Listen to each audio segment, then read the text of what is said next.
Hello po, magandang hapon sa inyong lahat mga kaibigan. Nandito ako sa Silang, Cavite. So yan, yung nakikita nyo, ito po yung pinaka right of way papunta po doon sa mismong main barangay road. So may binibenta ho rito guys na property. Ito po yan. So kung mapapansin nyo, may gate na, no? So yan po siyang mga fruit bearing trees. Ayan.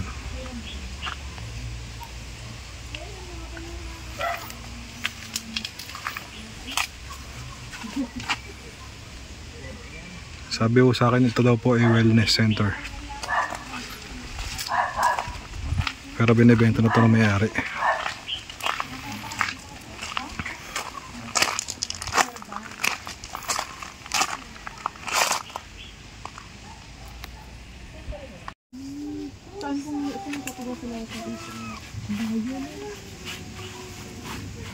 Dahil mga tanim, no? Opo, lahat yan sir ay fruit bearing trees po. Karamihan, rambutan, ano po, India, mangga, santol, guyabano. Tapos ginawa nilang wellness Opo. center. Opo, ito yung unang parang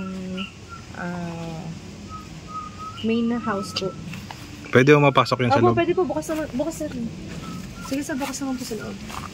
Malaki yung ano yun, parking ano.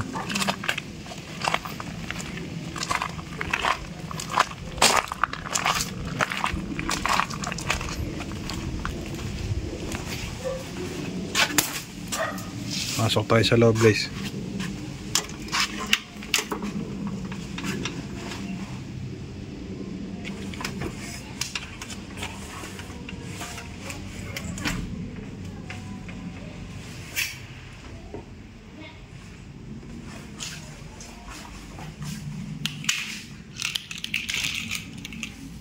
Ito yung pinaka-kwarto.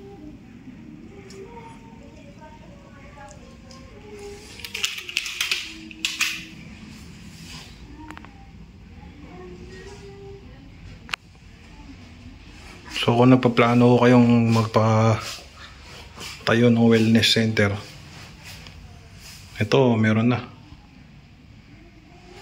Maganda ho to kasi may tayo na, no?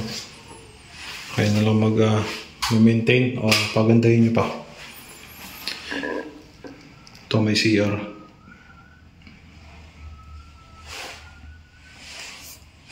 Ito yung pinaka-shower.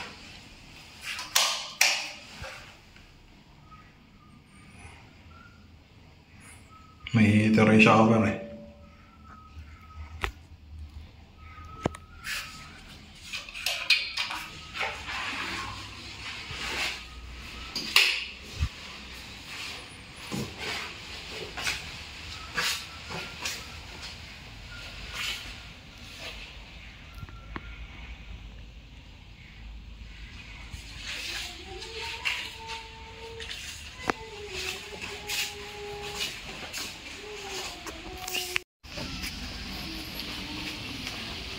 Check natin yung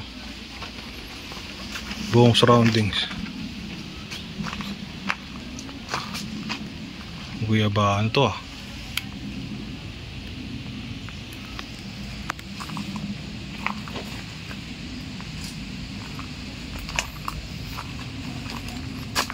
May puno ng mangga.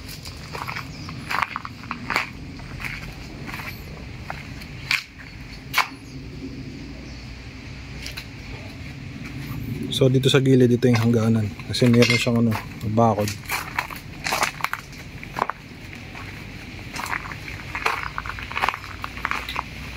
So kung nagbabalak po kayong magpatayo ng wellness center dito sa Silang Cavite, malapit ito sa Tagaytay eh. Ito meron na akong nakatayo. So papagandahin nyo na lang ho ito or additional. O pwede maintain na lang. Kasi ito meron eh. May tayo na. May bakod siya. Tapos may mga bahay na may gate na din. Ayan o. So wala nang problema. So tara, pasokin pa natin yung ibang mga facilities dito. Dito malaking space ng ano niya, no? Para sa carport.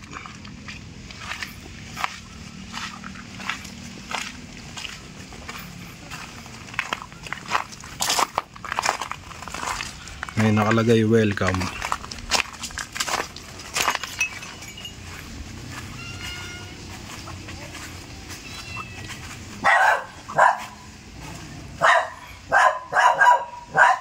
May bantay na aso.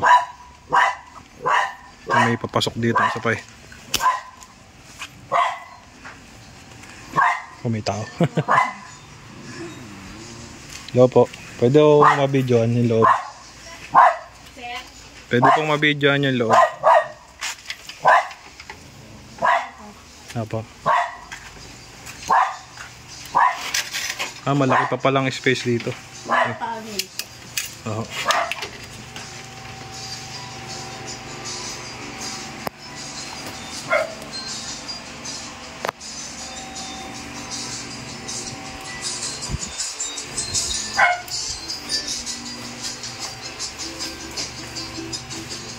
Ba, may CR pa rito.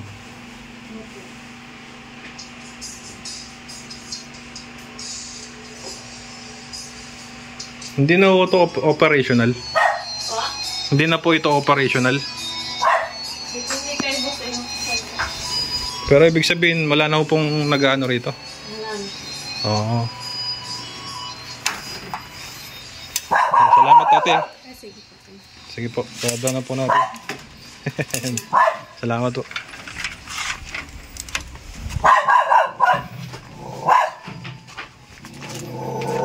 Check natin yung likod.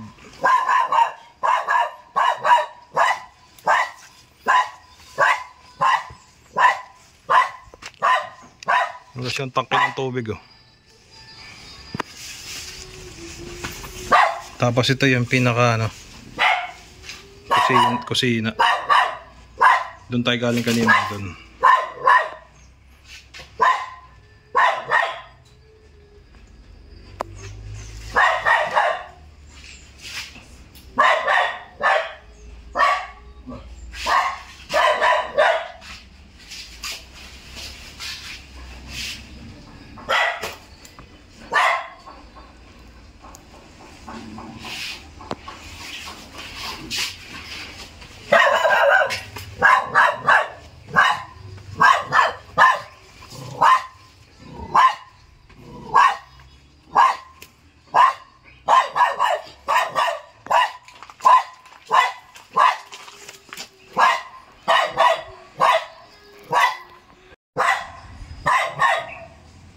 Dahil mga fruit bearing trees eh.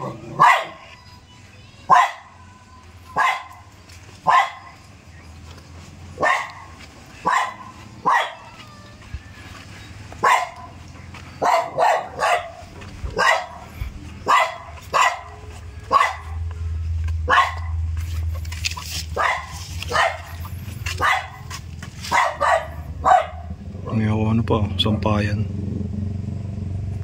Ito star apple to eh. May rambutan oh.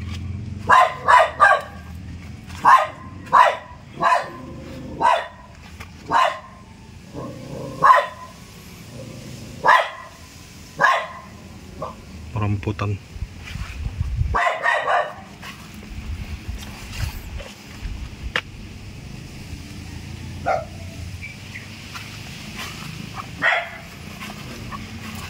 Puntahan natin si Ma'am Ann, tanungin natin yung pinaka-detalye.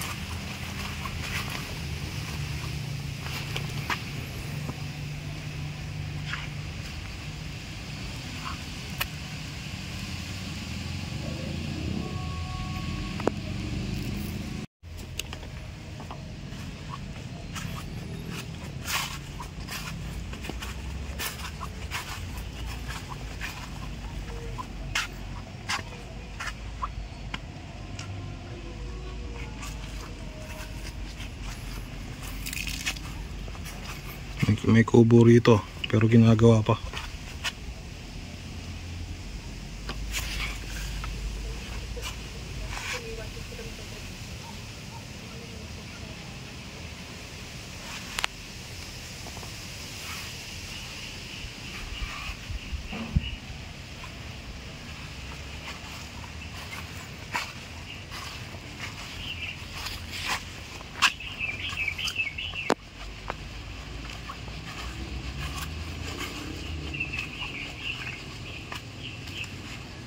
May isa pang bahay dito. Tapos may bahay pa dun. Hanggang dun. Ginawa na lang pong... Ito, yung kubong yan. Ito, yan. Ginawa, before, gazebo yung style niya. Pero ngayon, gagawin Ngayon po gagawin ng canteen. Canteen. Opo. Oo. Tapos ito, sir, parang guest house or guest room. Ito. Opo. Gano'n ba kalaki to? 1,621 1,621 square meter. Title na siya. Title po. Clean title. Yes. Updated sa amilyar, no? Opo, lahat siya. Magkano siya binibenta? 25 million po. 25 million. Opo. Bakit daw binibenta ng may-ari? Kasi po, yung business nila ay buy and sell mostly. Tapos since kinonvert nila into wellness, supposedly dapat business. Eh, meron po pong minamanage sila sa ibang lugar. Kaya nag-decide na pong magbenta. Kaya ito, binibenta daw nila? Yes po. Yun sir, ang wellness offices at saka parang clinic. Yun dito yung pinaka-clinic? Opo, bali 6. Ito yung office? Yes, tatlo Tas, yun sir. Ito pa parang pinaka-guest house. Guest house? Oo. Sige, i-check natin. Okay, sige, pasok ko. Okay. Hanapin ko lang yung detalye niyan. Okay. Dito ako sa kanya ipasa niya.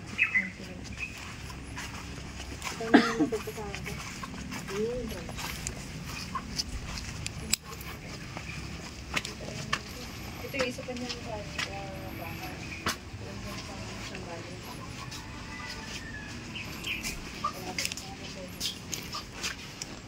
Naka-tiles na. Tapos meron siyang kama.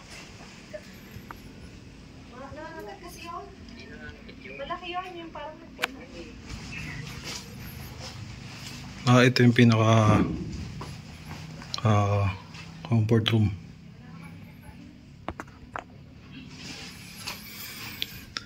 Ito may CR.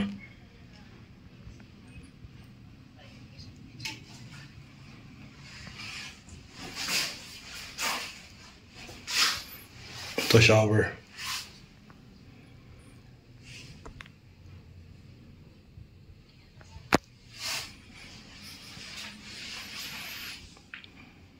Ito parang ginawang storage room eh.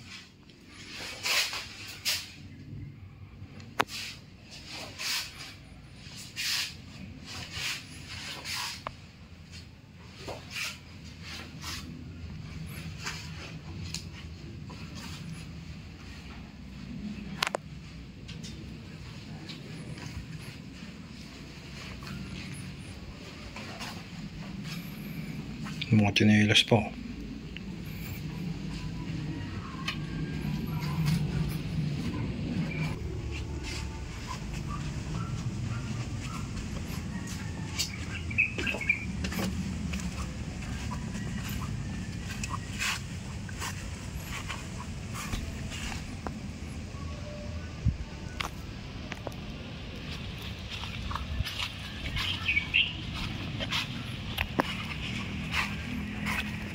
Ano po? Tara, punta natin dun. Apo, tara po.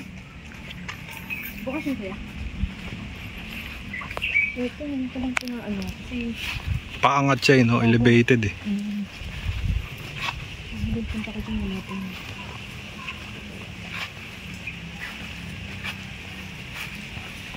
Maganda tong isa. May rooftop pa yan sir. Ayos eh. Pinapackage lang ng 25 million.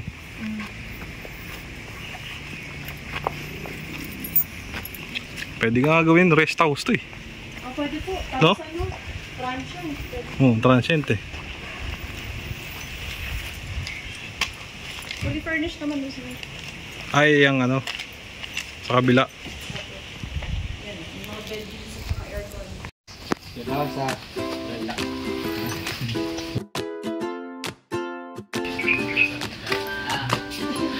Check natin tong isa.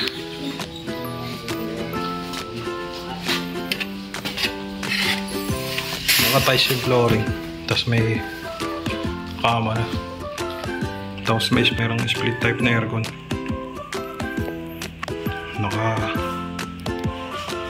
Supot pa yung aircon eh. Ito yung CR. Shower mo.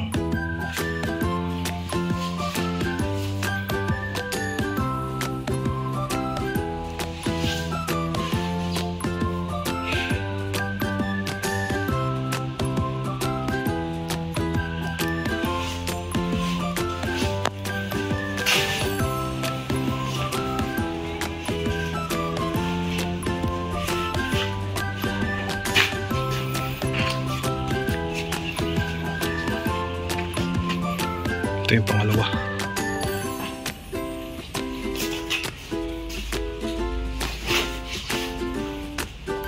Mga tiles na rin flooring. May split type pero panali. So ito yung pinakabintana.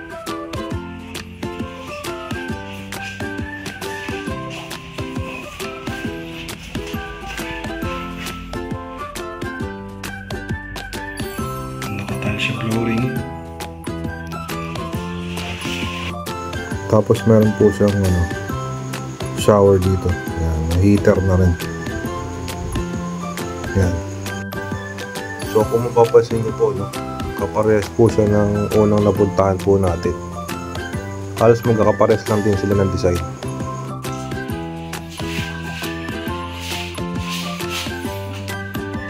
Ang ganda yung pintuan ng CR.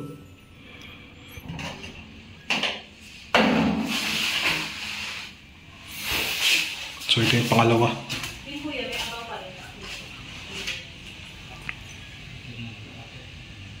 Pero yung pinaka sa rooftop niya, may pwede pa rin taapan.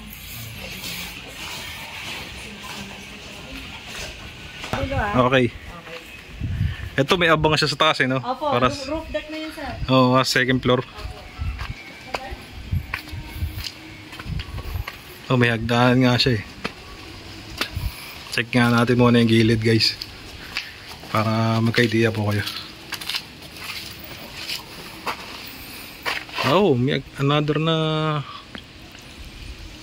bakanting lupa pa rito. Oh, malaki pa yung espasyo malaki pa yung space niya. Ay mga split type na aircon. Pati sa kabila mayroon pang espasyo na lupa. May hagdanan. Panigin natin mamaya yan.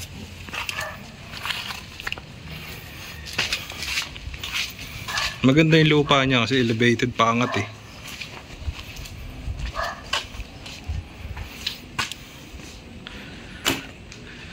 Ito mukhang mas maganda to sa lahat na nakita natin. Napasukan natin ngayon. Tinted yung niya. Pintuan. Sliding door pa.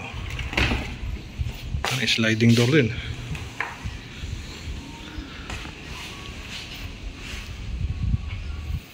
Bagong bago pa to. Hindi natapos na mayari.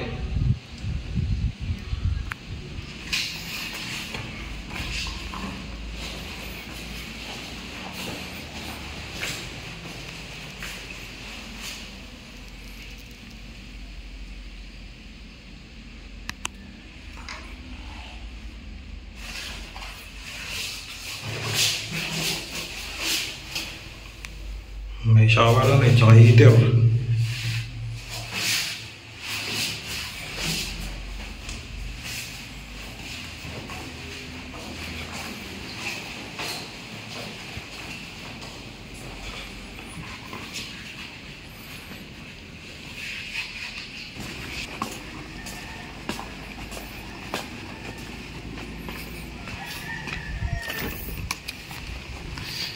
So, try natin pumanik sa second floor. Kasi nagawa sila ng hagdanan dito mataas.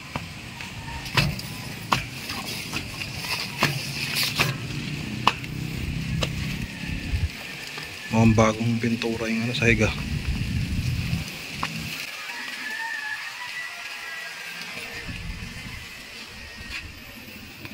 So, meron ditong tangkay ng tubig.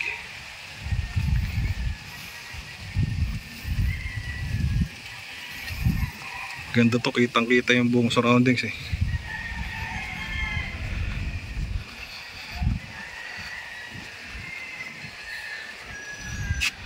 So ayan mismo yung nasasakupan ng property. Kitang kita pala rito sa taas.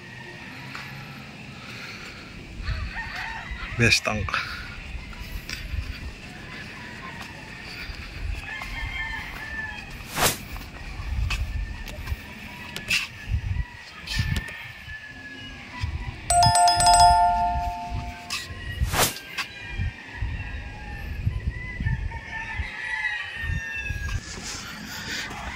So ayun po, no, kung interested po kayo dito, ang address po nito ay sa Pulong Bunga, Silang Cavite. So nakita nyo naman po yung buong facilities. Mga bago yung bahay, no, bagong tayo. Tapos binibenta po nila to sa around 25 million.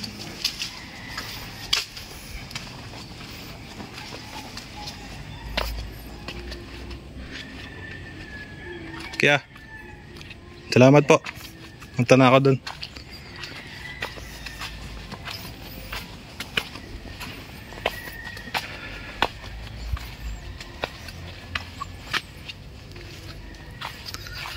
Maganda to, pwede tong gawing ano rest house farm, or pwedeng events place. Yun, pwede tong gawing wellness center. Itong property ito. So yun guys, no, maraming salamat po sa mga tumatangkilik nanood. Don't forget lang po to like and subscribe my channel para po ma-update kayo sa panibago pong videos. So yun po, maraming salamat. Take care. God bless to everyone.